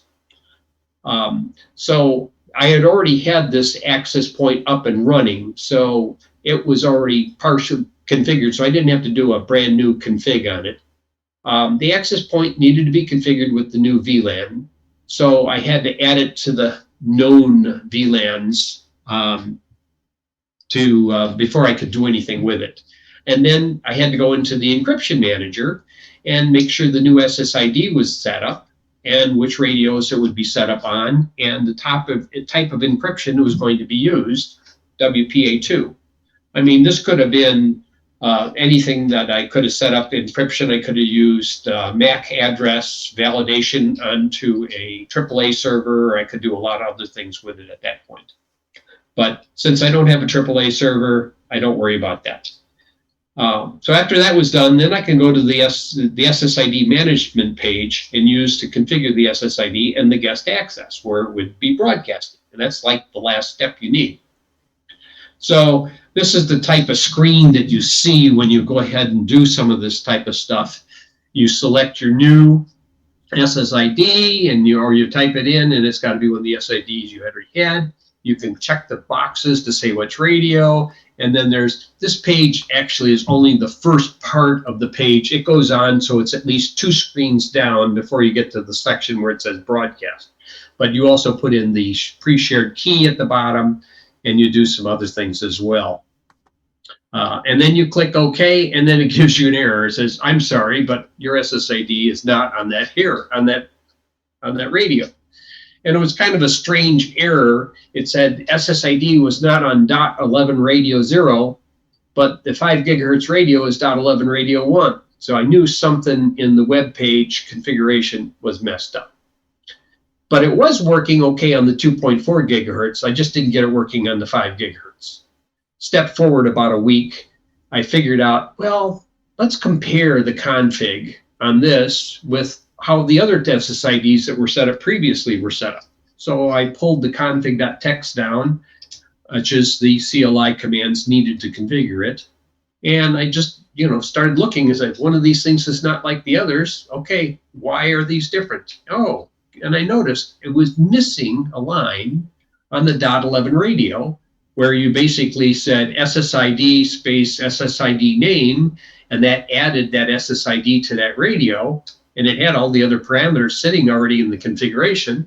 So I tried it and I added it, and then I saved it under a new name and I loaded it back into the AP. Boom, it was working fine. And then the checkbox was turned back on for the 5 gigahertz radio, and that means the SSID was broadcasting on 5 gigahertz as well. But the whole point of this little mini presentation is to show there's more than one way to skin a cat with many devices that are of commercial nature. So if you can't get something done in the web interface, chances are you probably need to go to the CLI interface. And that's my presentation. Short as it is, but hopefully it answers questions. Okay, any questions? WP2. Can you talk about the difference between WP2 and 3? WPA2 is a known security flaw in it where a replay of the 4-way handshake can be spoofed. And the WPA3 handshake eliminates that by not allowing certain restarting of the handshake. I could get into more detail on it, but it would lose most of the people here. Needless to say, you either use WPA2 or WPA3. Only the newer devices are going to support WPA3. Right. But it closes the loophole where somebody could replay a handshake attack and try and get into an access point when they are not the one that started the handshake in the first place. But is that also WPA2? I think it's ASP versus TKI. No. There's WPA2, TKIP, and AES. The TKIP and AES are different encryption mechanisms. Okay. One uses AES encryption. The other one uses an older form of encryption, which is known to be able to be broken. So TKIP is no longer secure. When I had on my new modem before the one I have now, I ended up having to configure all that. And when I tried to use the higher security, my printers wouldn't work. Yeah, because they never updated. You'd have to get software to upgrade them to support WPA3. And if they don't support it, what you can do is you can set up 2 SSIDs, one with WPA3, one with WPA2. And they both can share the same interface, basically. So you can have your broadcasting, and I would make them both non-broadcasting. So the printers stick on WPA2 with the security flaw that might still be there. And the newer devices can then use WPA3 and be more secure. But at your house, you're not going to get too many people trying to break into your network. Yeah. It's usually in a commercial environment that they worry about having WPA3 security. So somebody, if they break into your network, what are they going to see? A bunch of machines turned off? I mean, they're not going to find much on mine. And frankly, if it needs to be more than WPA3 at this time, I need to upgrade everything that's connected to my internet here. I still have stuff that only connects in 2.4 gigahertz. But if you're running 6 gigahertz, you can use WPA3. If you're using 5 gigahertz and wideband, using high bandwidth or something, you can use WPA3 if you want to keep somebody from breaking in. But if you're using some of these very fast and very resource consuming interfaces, you don't have the distance. You're not going to get much farther than 100 and some odd feet. And by that time, somebody's in your yard trying to break into your own network. It's when you're in a building where you have visitors present. Now you want to secure the in-building network versus the guest network. Yeah. So the guest network, it can use WPA2 or it can be open or whatever. The current, the building network for the employees, that one needs to be secured because it has access to servers and other things. And by that time, you probably already have users and access rights and other restrictions anyway. But the WPA3 fix was just closing the barn door that was left open when they created WPA2. And why don't you just describe Cisco a little bit for the uninformed or whatever, you know, kind of talk about it for a couple minutes. Cisco is one of the major players in the networking environment. Has been for a number of years. There are some competitors to Cisco, Juniper, Huawei, and some other are out there that also make high-speed core routers. When Comcast says they're moving to their 10G network or whatever, if they really wanted to do 10 gigabits per second, they have some major Cisco core routers involved that have nothing but fiber optic interfaces going in and out of them. With switching, you can switch between 10 and 100 times faster than you can route. Because to route a packet between different subnets to different areas, you have to inspect inside the packet. Inspecting a packet takes time. You have to receive the packet, you have to decode the header, and decide what you're going to do with this packet, whether it's going to be rejected, forwarded, routed to a different network on a different network interface, or encrypted and put on a different network.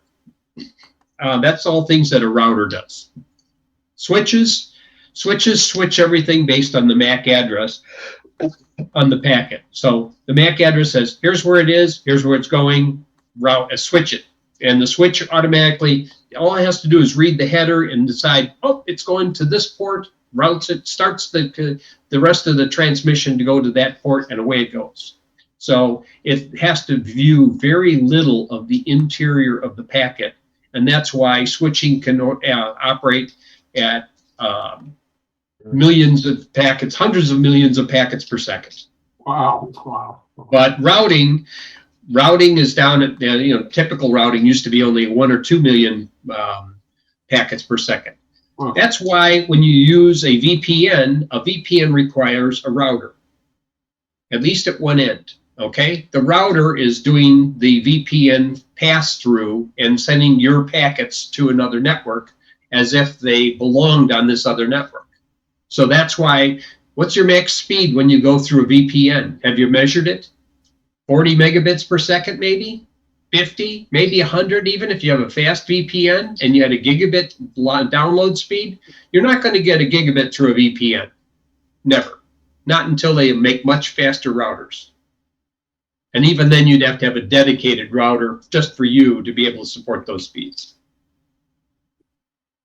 Great. But yeah, that's the difference between a router and a switch is, most people just treat them the same, because that thing that you'd have out there that's an access point is really 3 things in one. It's an access point, it's a switch, and it's a router. That little box that you got that talks to your cable modem. And if it's got a cable modem built in, it's got a 4th function. It's a cable modem as well. So if they put all of that into one, it's really 4 network appliances together. And when they put it all into one, you lose some of the capabilities along the way. Like, what happens if I want to upgrade one piece of this? It's going to be a little hard to upgrade one piece without replacing the whole unit. However, you do have some options, like with a Comcast built-in router, internet, and Wi-Fi, you can put it in what's called bridge mode, and you can plug into one of their ports, and you can turn off the Wi-Fi. And I'm using Comcast as a gateway to their network, but I'm using my own core router on the other side of it that does a lot more things. Well, thanks, Ed. You can actually made it simpler. Thank you. Yeah, you can look up other types of routers. I mean, one of the routers that I'm familiar with that's not too expensive, it's only a router, it's not Wi-Fi, it's not a switch, it just has 1 input port and up to 3 output ports. Okay, so it has 4, it basically has a mini switch on it. It has 4 ports, but it has an input port and an output port. And it basically can it's like an RV320 in the Cisco line. It's no longer the current one. There's newer ones as well, but it can be configured with a web interface, and it's like your entry-level router for a building. It's like our building right now that we have this core router, a 24-port gigabit switch, and we have 12 access points. So we have all the access points are hardwired with gigabit links to the switch, and the switch forwards them on a tagged VLAN, a trunk, to the core router, which is also gigabit. And then the core router goes into the Comcast router. So Comcast is on the front end. That's the one that interfaces to their cable modem and makes them happy. Wow. Well, But- thank you, Ed. That's, you explained it very well. Thank you. Yeah. And if you really get into other things with commercial environment, like one of the things that Comcast likes to push is their 4G backup. Have you ever heard that one before? No. They used to advertise it more, but basically they will supply you another, they will supply you a box that basically hooks up to an antenna. And if your router goes down, then you can switch to this router. And the way they used to wire it up was you had the Comcast router, and then you had this thing in line, or you had the Comcast cable modem, you had this thing in line, and then it went to your router or your switch or whatever you had in your building. Wow. And in case something happened, it would automatically switch. But the hardware that they used and the software was a little bit behind the times. This box would either support IPv4 or IPv6, but it wouldn't support both at the same time. Which seems kind of useless with everybody else that will switch between IPv4 and IPv6. Right now, almost all of the equipment you have in your house supports both. So you normally connect IPv4 to Comcast. So you have an address that has four octets. If you have occasion to ping like Google or something like that, and it comes back with 6 octets, it's an IPv6 address. Okay, so you can see the difference, like, oh, am I using IPv4 or IPv6? I don't care. It automatically switches and figures it out automatically. Wow. So when you search a website that is only IPv6, do you care? No, it works fine for you. Somebody has already converted it for you to IPv4. Usually it's your router or somewhere along the line. It's done this conversion for you. But this automatic switch was basically useless for us because we needed both IPv4 and v6 to work at the same time, and this box would not support it. Interesting. Okay. Yes. You can probably tell that I probably have spent way too much time with networks. I Yes, got a Sanford. question. Go ahead. Stanford has his hand up.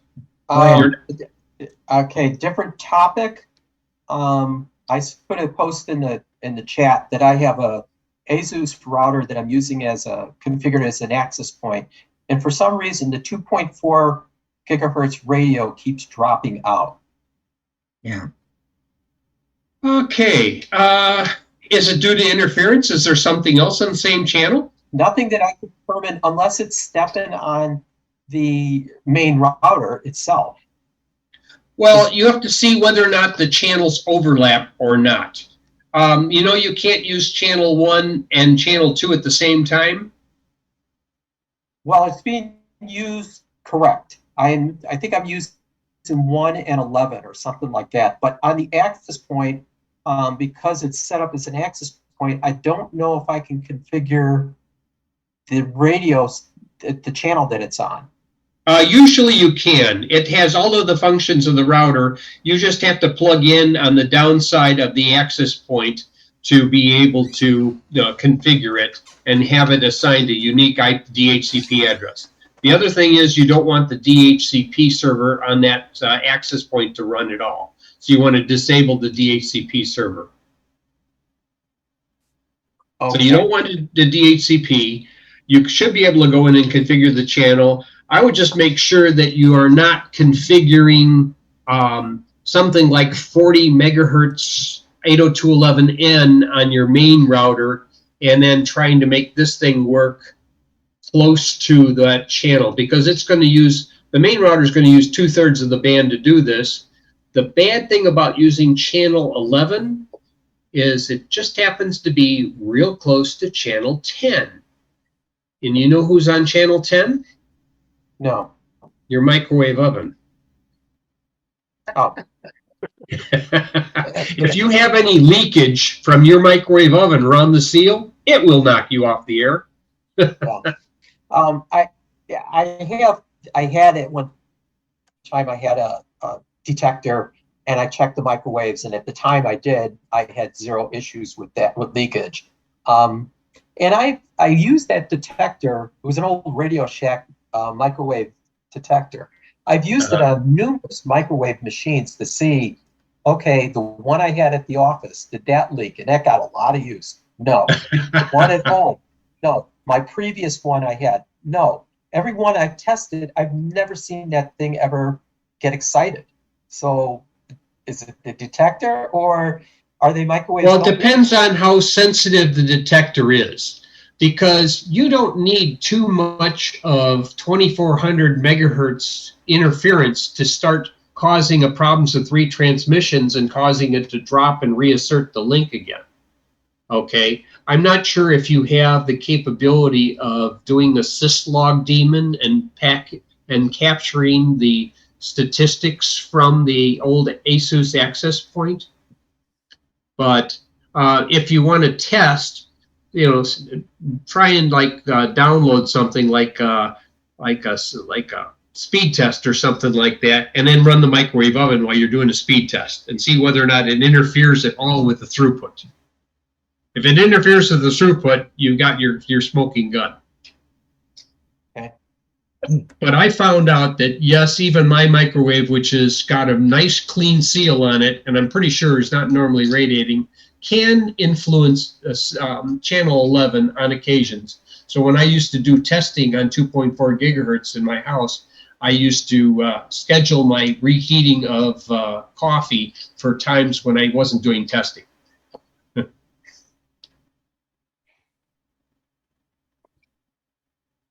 There are other interfering sources that you may need to search for using one of the other tools that I've talked about in the past. There's a number of scanner tools that are available that'll run on both your laptop and older laptops that let you search for other SSIDs and see the signal strength of them compared to the signal strength of your ASUS router.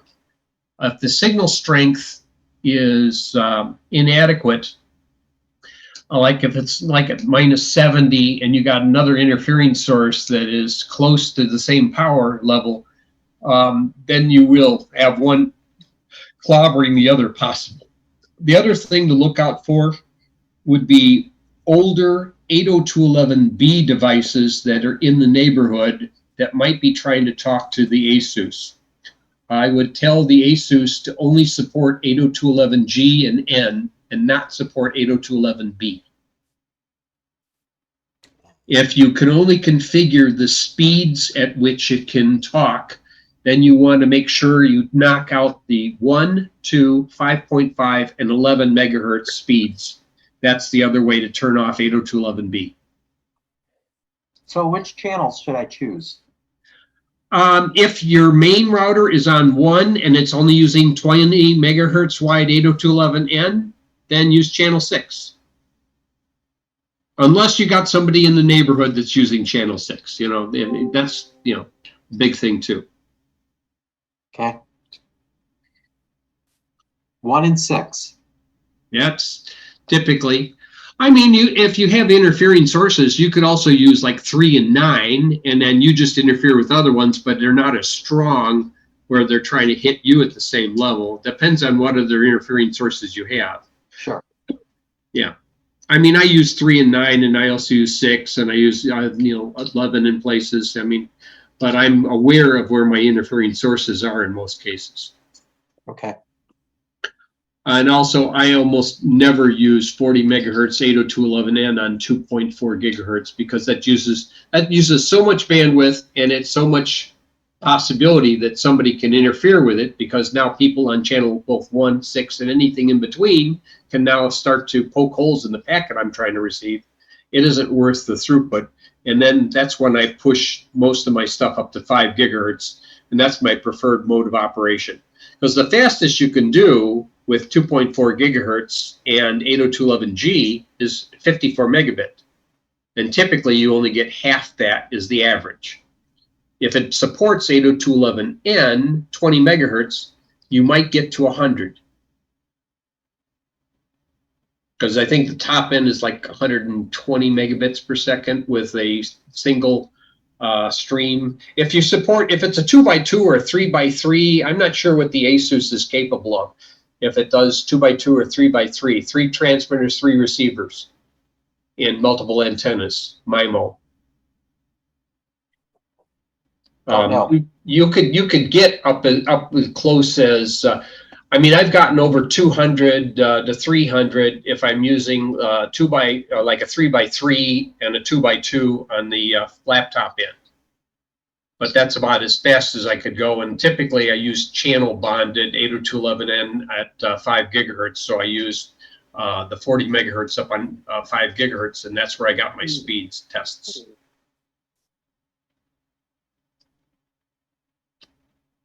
All clear as mud to the rest of you, right? Yeah. Yes, you had a hand up earlier, Wayne. Yeah, I've got a question. When I look at my device manager on network adapters, my new laptop, it shows an ExpressVPN app adapter, an ExpressVPN PUN a driver, and then it's got Realtek PCI and another Realtek RTL. What's the ExpressVPN? I don't think I've signed up for ExpressVPN. No, but there may be capabilities for VPN built into your operating system. I know some of them have the capability. Okay.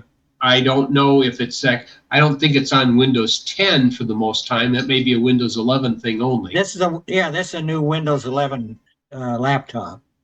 Yeah, unless it could have been configured from the manufacturer to support some of this stuff as well. Excuse me. Okay. I'm thinking maybe it's some kind of junkware that was already included, and this is a free VPN. Yeah, it might be.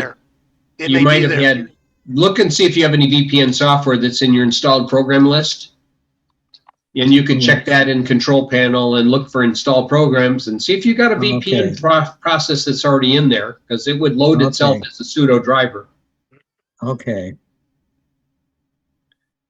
But that's where you would be using a VPN, not necessarily explicitly, or maybe it's like it's free until you start to use it, and then you have to have an account.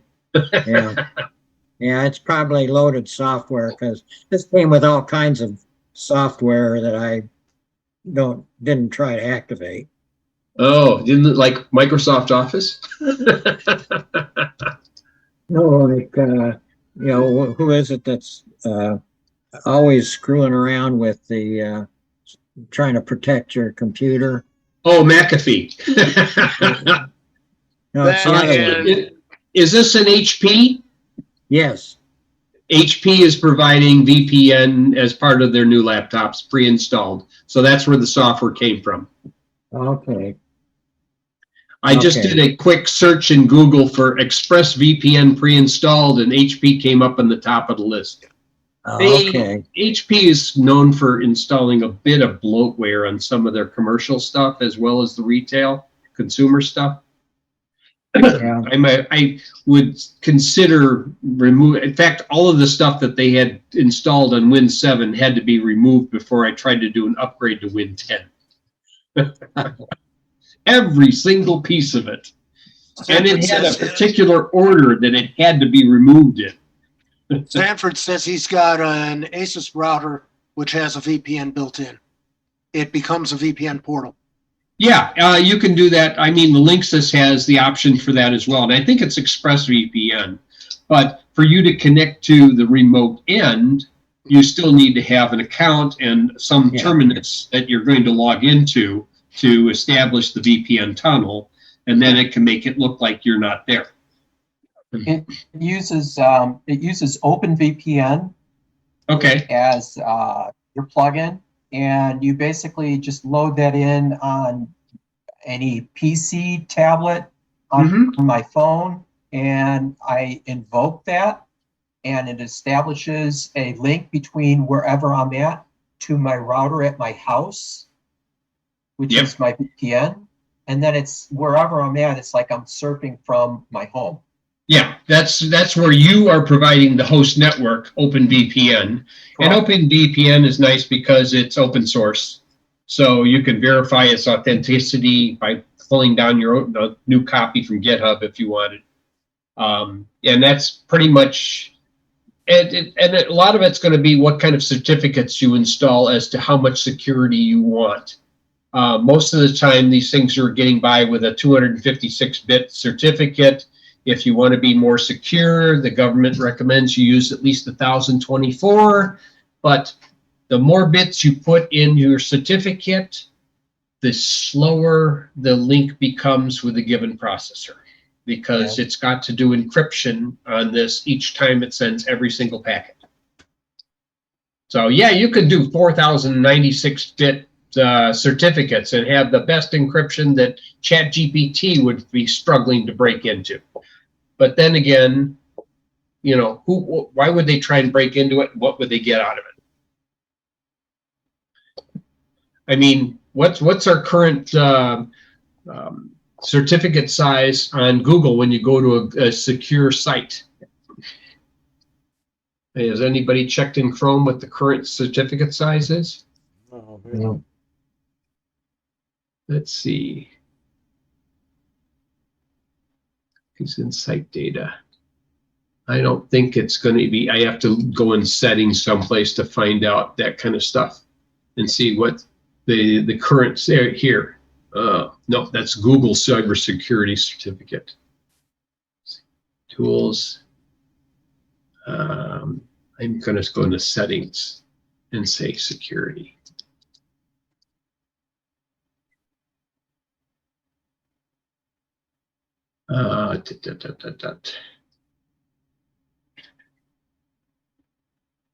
Okay, I'm not sure if I'm going to find the thing I'm looking for. It used to be 256-bit was as far as it would go. Yeah. Is that the same thing as the SSL key length? Yeah. Okay, there's Rapid SSL Online. Yeah. And I'll put their URL into chat. Mm-hmm. And that's where you have a tool that can help you check. Right. Just a minute. Let me get this to everyone. But I also know that many of the Cisco routers, also the newer ones, supported OpenVPN as well. Yeah.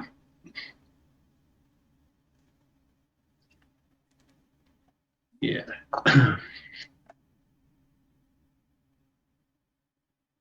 Yeah. Here it is. And now we can find out whether or not we can. Oh, this is not free. It costs money. Yeah, that one does. But there is a number on that page that is 3, 6 plus 4, 10 digits with 2 dots separating it into groups. It's 3 plus 3. It's 3.3.4. Anyway, that's how many digits there are. The way you can find any website is to go in to the website, click the, here, I will show you on this. I'll do a sharing. Okay. And that might be easier. Good. Here's an Xfinity site. Okay, and you can click on in front of the website. You click on this, connection is secure. you can go here and then certificate is valid. Click on the certificate. So you can see the details, okay? And, excuse me. Is it Certificate. Yes. Okay. You can see It's got an SHA. I've got a site that's got an SHA 256. 256. So that's a 256-bit certificate. Because it's SHA 256, it's not SHA something bigger. And it has details. Yes, it does. And you can click on it and look at it as well. So, I mean, Yeah. that's how you can check to see information about what kind of certificates. And 256 is a reasonable compromise because on many machines, if you use a much larger certificate to be more secure, like banks, you might have a bigger certificate, might have 1024, but they're not displaying a lot of stuff in real time and updating. They'll present a screen, you'll wait for a second while it plays the decrypt, and then it shows you on your screen, and you're happy. And the things you're typing back is key clicks for the most part, or you're typing in a number one at a time. It can afford to use a higher level of encryption because it's not trying to do a video display. And that's where you're going to really get into trouble, trying to do a large certificate and do encryption at the same time. Or if you're doing bulk FTP downloads, like with Secure FTP, you can use whatever size key you want. The bigger the key, the slower it's going to be. My bank site still says SHA 256 fingerprint. Okay. And there's an SHA 1 fingerprint. Yep. One hash is a hash of the other, I think, to verify it. Okay. But in any event, that's all it's got. Yeah. I mean, the other thing you can do is download in some cases, you can download the certificate. In some cases, I don't see the download anymore. They used to have it. Yeah. Well, Yeah. let's see. We have details, export. Version. There's an Serial export number. button. There's an export button. Export. I don't have, oh, there's my export. Yes. So you can export yes, good. I'm going to export to my downloads and I'm going to see what that thing looks like. Downloads. Yeah, and let's just go to downloads. Okay. Save. Yeah, but you can't tell anything from the size after it saved it because here, okay, security, details, because it's already turned it into a Windows certificate compatible, and yeah, previous versions, none. Detail. Properties. Yeah. Details.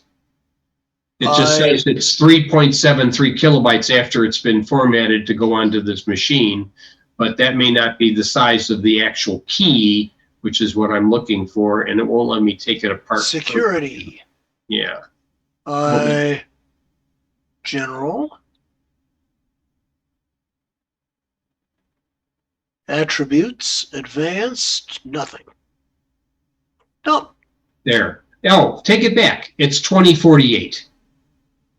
Look at the public key. That's the key.